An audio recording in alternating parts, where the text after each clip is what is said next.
Praise lord. ఈరోజు దేవుని వాగ్దానం ఆదికాండం 16వ అధ్యాయము 13వ వచనం. అది చూచుచున్న దేవుడవు నీవే అని పేరు తనతో మాట్లాడిన యెహోవాకు పెట్టెను. ఏలయనగా నన్ను చూచిన వారిని నేను ఇక్కడ చూచితిని కదా అని అనుకొనెను. ఈరోజు మనందరికీ పరిశుద్ధాత్మ దేవుడు ఇస్తున్న వాగ్దానం ఏంటంటే చూచుచున్న దేవుడు. ఆదికాండం 15వ అధ్యాయం వరకు కూడా యెహోవా అనే పేరు మాత్రమే కనపడుతుంది. కానీ ఇక్కడ ఐగుప్తురాలైన హాగరు అనే దాసి తనతో మాట్లాడిన దేవునికి పెట్టిన పేరేంటంటే చూచుచున్న దేవుడవు నీవే. శారాయి దాసి హాగరు అబ్రహాముకు తాను పిల్లలు కనకపోవడం చూసి శారాయి హాగర్ను తన భర్తకు భార్యగా ఇచ్చింది.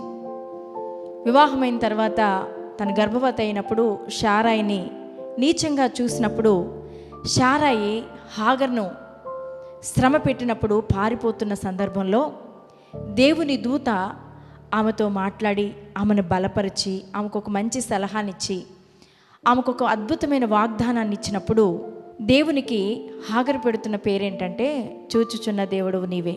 ఎందుకంటే ఆమె శ్రమలో దేవుడు ఆమెను చూశాడు. 85 సంవత్సరాల వయసున్న అబ్రహాముకు తాను భార్యగా చేయబడడంలో తన ప్రమేయం ఏమీ లేదు. ఎందుకంటే ఆమె ఒక దాసి. శారా ఇష్టం మీద ఆమె అబ్రహాముకు భార్యగా చేయబడింది. తెలుసో తెలియకో చేసిన పొరపాటును బట్టి శారాయి తన్ని ఇబ్బంది పెడుతున్నా భర్త అయిన అబ్రహాం ఏమాత్రం కూడా పట్టించుకోలేదు. శారాయితో చెప్తున్నాడు, నీ మనసుకు నచ్చినట్లుగా చేయని. అలాంటి సందర్భంలో నిజంగా హాగరు శ్రమపడుతూ బాధపడుతూ పారిపోతున్న అనుభవంలో ఉన్నప్పుడు దేవుడు ఆమెను విడిచిపెట్టలేదు. కానీ దేవుడు ఆమెతో మాట్లాడి ఆమెను బలపరిచాడు, ఆమెను ఆదరించాడు, ఆమెను ఓదార్చాడు. ఈరోజు నీ జీవితంలో హాగరు వలె నీ ప్రమేయం లేకుండానే నీ జీవితానికి సంబంధించిన కొన్ని నిర్ణయాలు జరిగించబడినప్పుడు నీవు కూడా నిస్సహాయకరమైన స్థితిలో బాధపడుతున్నవేమో. హాగరు వలె తెలుసో తెలియకో చేసిన పనులు, తీసుకున్న తప్పుడు నిర్ణయాల వల్ల నీ జీవితం కూడా శ్రమల అరణ్యంలోనికి నెట్టివేయబడిందేమో. ఈరోజు నీ జీవితంలో కూడా బహుగా శ్రమను అనుభవిస్తూ పారిపోతున్న అనుభవంలో నీవు ఉన్నావేమో. అందుకే పరిశుద్ధాత్మ దేవుడు ఈరోజు నీతో మాట్లాడుతున్నాడు. నీ నిస్సహాయకరమైన స్థితి, నీ ప్రతి ఒక్క పరిస్థితిని దేవుడు అర్థం చేసుకొని ఈరోజు నీకు వాగ్దానం ఇస్తున్నాడు. నీ భర్త చేత నిరాకరించబడి హింసించబడుతున్నావా? బాధ్యతగా చూసుకోవాల్సిన భర్త నిన్ను పట్టించుకోవటం మానేశాడా?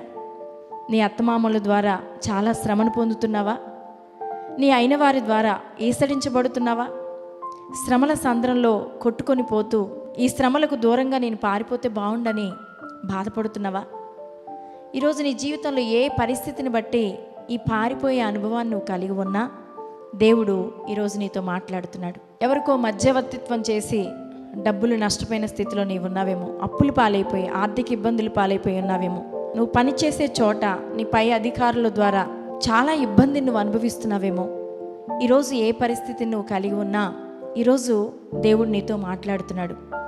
నిన్ను చూస్తున్న దేవుడు, నీ నిస్సహాయకరమైన స్థితిని, నీ జీవితంలో నువ్వు అనుభవిస్తున్న హింసను, నీ శ్రమను చూస్తున్న దేవుడు ఆనాడు హాగర్ను బలపరిచినట్లుగానే, హాగర్కు ఒక మంచి సలహా ఇచ్చినట్లుగానే, హాగర్కు వాగ్దానం చేసినట్లుగానే, హాగర్ని దీవించినట్లుగానే ఈరోజు నీ జీవితంలో కూడా నిన్ను దీవిస్తాడు, నిన్ను లేవనెత్తుతాడు, నీ కుటుంబాన్ని బలపరుస్తాడు, నీ బిడ్డల్ని దేవుడు దీవిస్తాడు, నిన్ను ఉన్నతమైన స్థితిలోనికి దేవుడు నిన్ను హెచ్చిస్తాడు. ఎందుకంటే హాగరుతో దేవుని దూత మాట్లాడుతున్న మాటలు చూడండి.